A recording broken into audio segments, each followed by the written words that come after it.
Estamos pendientes del segmento anterior, doctor Del Pino. ¿Esta sentencia tiene sólidos argumentos jurídicos que avalen la decisión de la Sala Constitucional o por el contrario se podría hablar que se trata más de una sentencia política? Es una sentencia absolutamente política, es una decisión sin ningún tipo de fundamento jurídico, es una decisión que patea la Constitución, es una decisión que se pone por encima del texto constitucional para privilegiar los intereses del régimen político, que no logra entender que la soberanía popular hoy no está de su lado. Entonces, lamentablemente están asfixiando al país, porque cuando las cosas se complican, la Constitución es la referencia. Ahora, si pateamos la Constitución, ¿cuál es la referencia? Ninguna. ¿Y quién es el perjudicado? ¿El gobierno, la oposición? No, al final el perjudicado es el ciudadano de pie.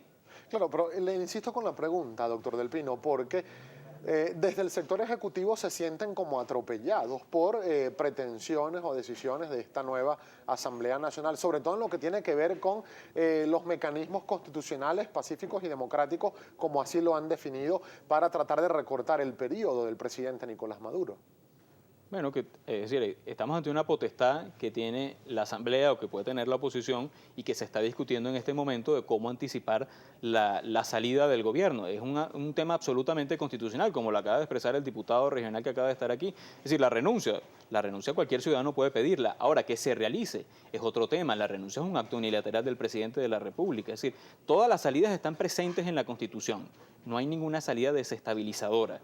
El gobierno debe entender y debe aceptar que la ciudadanía tiene derecho a expresarse. Doctor Del Pino, su opinión también respecto de lo que establece esta sentencia de la Sala Constitucional sobre el control a la Fuerza Armada Nacional. Dice la sentencia que solo se puede controlar órganos militares a través de la figura del comandante en jefe de la Fuerza Armada Nacional, que es una figura que recae en el presidente de la República, Nicolás Maduro, y se hace solo a través del mensaje anual a la nación por parte del presidente de la República. Sí, ahí la sentencia está redactada en unos términos bastante confusos. El presidente de la República es el comandante en jefe de la Fuerza Armada Nacional. Yo estoy de acuerdo que el control puede hacerse directamente sobre el presidente de la República. Es el que responde por las actuaciones de la Fuerza Armada. Ahora, limitar el control al mensaje anual del presidente de la República no tiene sentido. Imagínate que en ese mensaje anual el presidente no hable de la Fuerza Armada. Entonces, ¿hacemos control sobre qué? Sobre la omisión del presidente. ¿Qué pasa, por ejemplo, si mañana ocurre un evento en la Fuerza Armada, no sé, una compra de armamento sobrefacturado? Tenemos que esperar a enero del año 2017 que el presidente le dé la gana de hacer su mensaje anual a la nación para hacer el control político sobre algo que esté sucediendo hoy.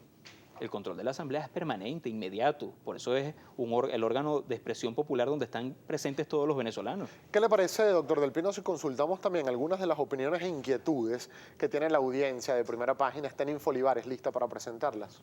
Así es, Gabriel, son muchas, así que vamos a pedir que el tiempo nos ayude. Comenzamos de inmediato con @RonaldPérez648. Él le pregunta: saludos, doctor Del Pino, ¿cuándo se emite esa sentencia del Tribunal Supremo ante la Asamblea Nacional? ¿Qué otro camino queda ya debido a tanta espera?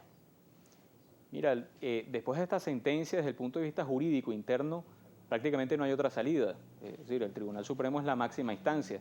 De tal manera que las salidas del país van a tener que ver mucho con presión interna política y con presión externa, como la Carta Democrática Interamericana.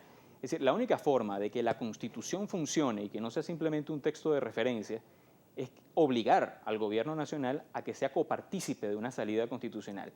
De resto, si el gobierno nacional no participa, seguirá este mismo esquema de confrontación y donde el Tribunal Supremo va a bloquear cualquier salida constitucional al gobierno. José Mendoza le pregunta: doctor, ¿la Asamblea Nacional puede llamar a un referéndum consultivo para cambiar al Tribunal Supremo de Justicia? Miren, los referendos consultivos hay que verlos con mucho detenimiento porque es para consultar materias de especial trascendencia nacional, pero no pueden sustituir mecanismos constitucionales que ya están en la Constitución para regular determinadas cosas. Yo no me atrevería a adelantar la respuesta en esa pregunta. Habría que ver en qué consiste esa renovación sobre el sistema judicial o el Tribunal Supremo, pero cambiar el Tribunal Supremo simplemente por un referendo consultivo quizás no es la mejor medida o la más ajustada a la Constitución. Otra pregunta de @Carlos Vázquez: ¿puede la Asamblea Nacional interpelar este fallo del TSJ, ya que atenta contra la Constitución Nacional? Mira, de acuerdo a esta sentencia, la interpelación es nada más a los ministros, a los funcionarios del Poder Ejecutivo. O sea, la Asamblea no puede interpelar a ningún funcionario judicial.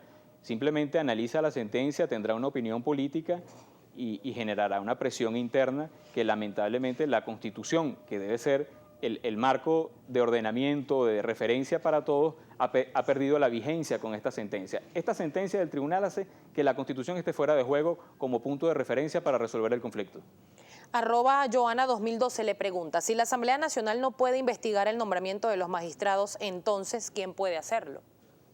Esa es la gran pregunta que nos hacemos todos los venezolanos. ¿Serán que los mismos magistrados se investigan a ellos mismos? El controlado pasa a ser el controlador.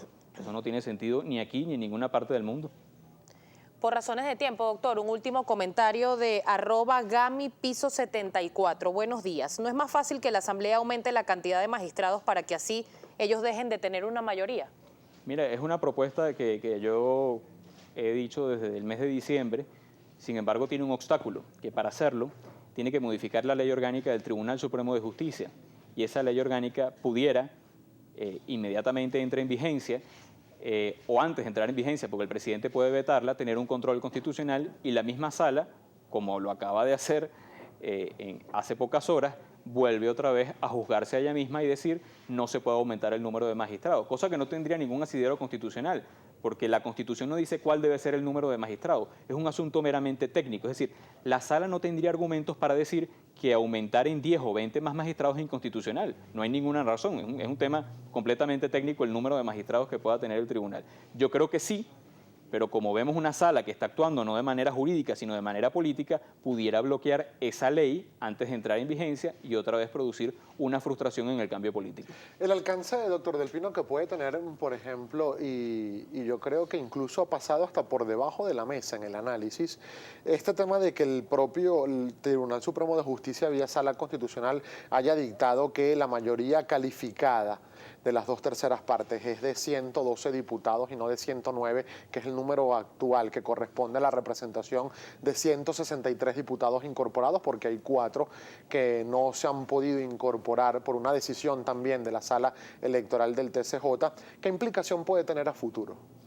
Bueno, es un bloqueo de la expresión de la voluntad popular. Si la oposición logró la mayoría calificada y toda la maniobra política judicial que empezó el mes de diciembre con la impugnación de los diputados de Amazonas era para esto.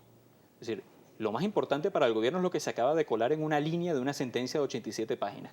La oposición no tiene 2/3 partes, no puede remover magistrados, no puede hacer leyes orgánicas.